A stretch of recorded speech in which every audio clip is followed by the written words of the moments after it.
Assalamualaikum warahmatullahi wabarakatuh. Apa kabar semua teman-teman? Jumpa lagi ya bersama kami di channel Kang Teknik. Di video kali ini kita bertemu dengan kulkas merek SAP satu pintu, dan untuk kerusakannya itu ketika sudah padam kulkas ini, setelah padam maksud saya itu kulkas ini nggak mau dingin ya, tidak ada dingin sama sekali. Nah, di video kali ini saya akan contohkan tutorial lengkapnya, bagaimana langkah pengecekannya dan juga cara mengerjakannya. Nah, langkah pertama kita akan coba langsung hidupkan dulu ya kompresornya. Di sini untuk bertujuan untuk mengetahui apakah kompresor ini berjalan atau tidak. Nah, oke. Kita nggak perlu pasang di sini karena di sini sudah saya sediakan tempat tang ampernya ya. Kalian bisa contoh seperti ini supaya tidak buka-buka pada bagian kulkasnya. Nah, langsung aja kita langsung hidupkan. Oke, di sini kompresor sudah berjalan ya. Di sini ampere menunjukkan sekitar 0,5. Nah, di sini ampernya 0,5. Ini akan turun sampai berapa ini ya?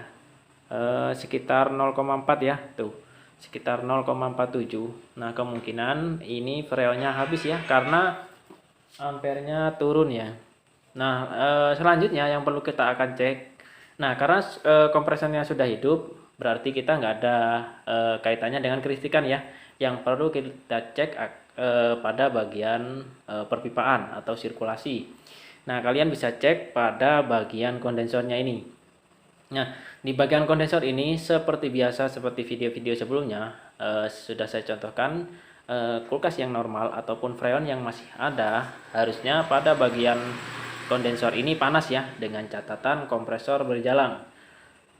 Nah, di sini pada bagian kondensor tidak ada panas sama sekali ya, tuh nggak ada panas sama sekali. Nah, ini bisa kita pastikan freonnya ini habis ya. Nah, selanjutnya kalian bisa cek ya, kalau misalkan nggak mau cek di belakang bisa cek di bagian bodi kulkas. Nah, bodi kulkas ini sama, harusnya panas ketika kulkas ini sudah normal. Nah, kebetulan di sini tidak ada panas sama sekali.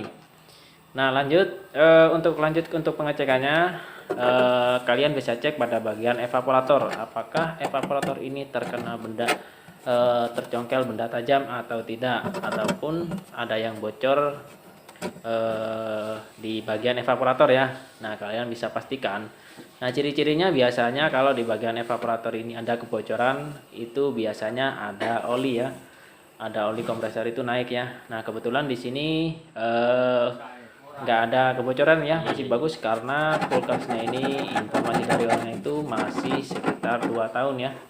Jadi masih bagus ya.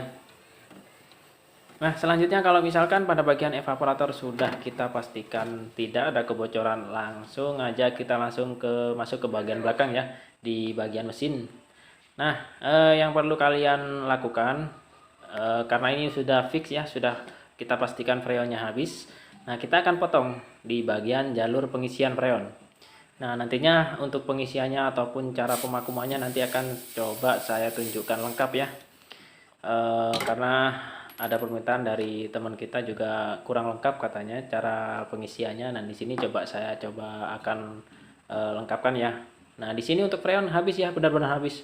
Sudah kepotong tapi freonnya keluar dikit saja, tidak banyak. Tuh, habis ya. Nah, selanjutnya yang perlu kalian lakukan, kalian tinggal pasangkan pentil. Nah, seperti ini pentil pengisian. Ada juga yang langsung dipasang pentil, ada juga yang menggunakan seperti kapiler ini, sama saja caranya. Langsung saja kalian bisa las.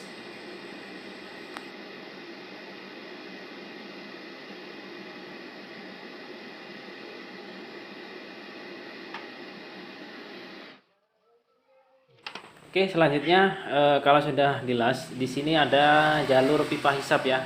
Ini jalur yang masuk ke evaporator, kalian bisa potong. Nah, di sini bisa kita potong.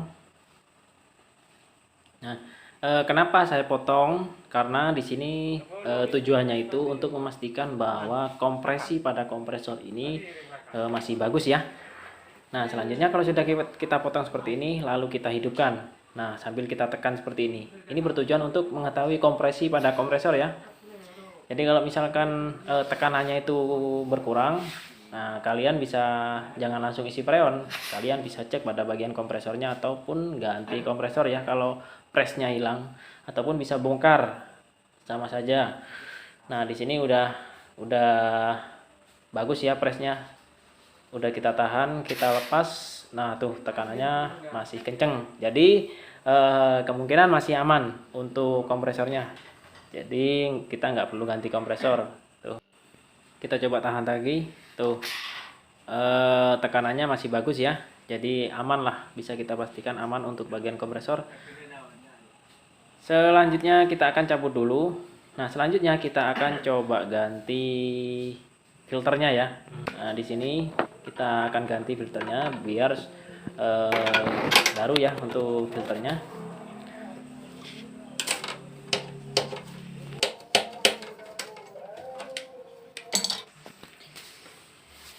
Nah, filter baru sudah kepasang ya. Di sini saya menggunakan filter isi cabang 2 ukuran 12 cm. Langsung aja kita akan las.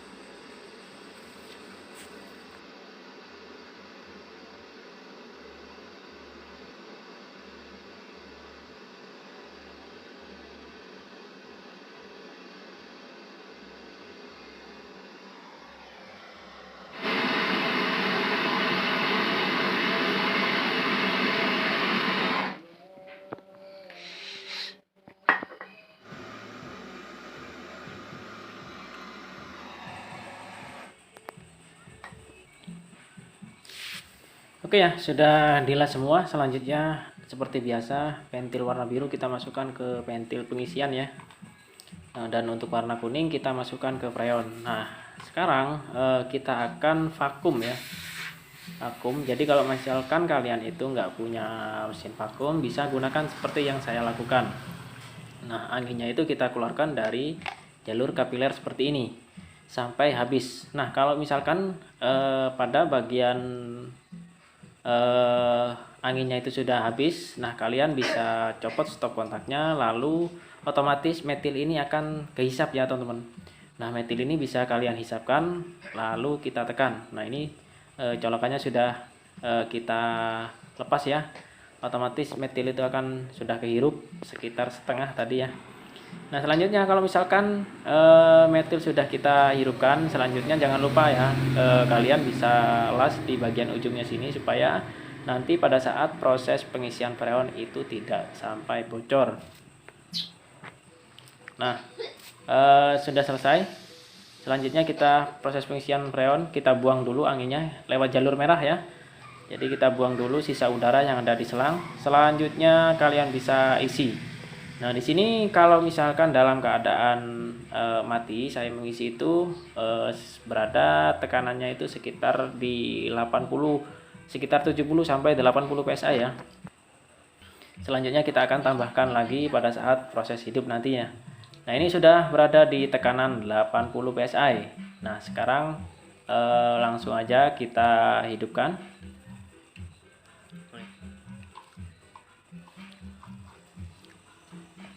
Nah, biar kelihatan ya flashnya saya hidupkan. Nah, nantinya otomatis tekanannya ini akan turun ya. Tinggal kalian tunggu turunnya itu sampai berada di berapa PSI ya. Nah, ini masih berada di 15. Nantinya akan turun ya, karena tadi nggak sampai 80 saya mengisi itu. Nah, di sini turun berada di sekitar 5 PSI, dan kalian bisa cek pada bagian kondensor di sini sudah mulai terasa panas.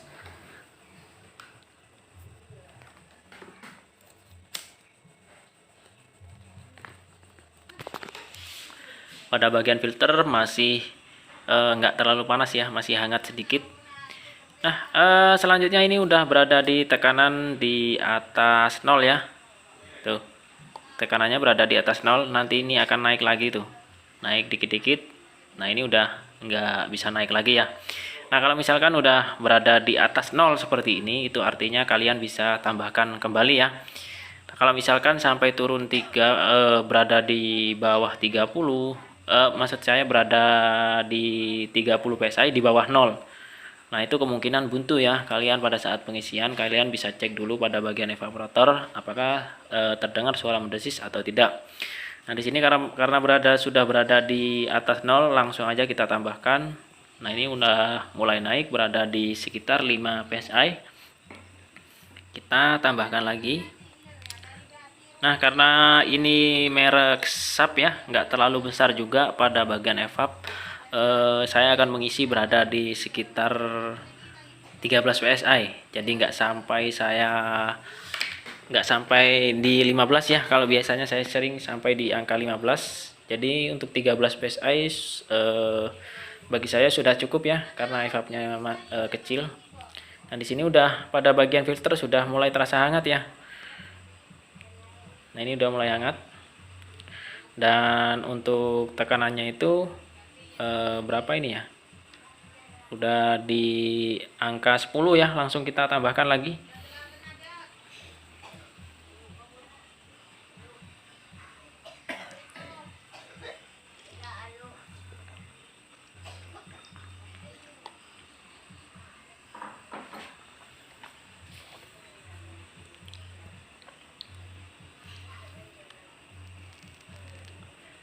Coba kita tutup.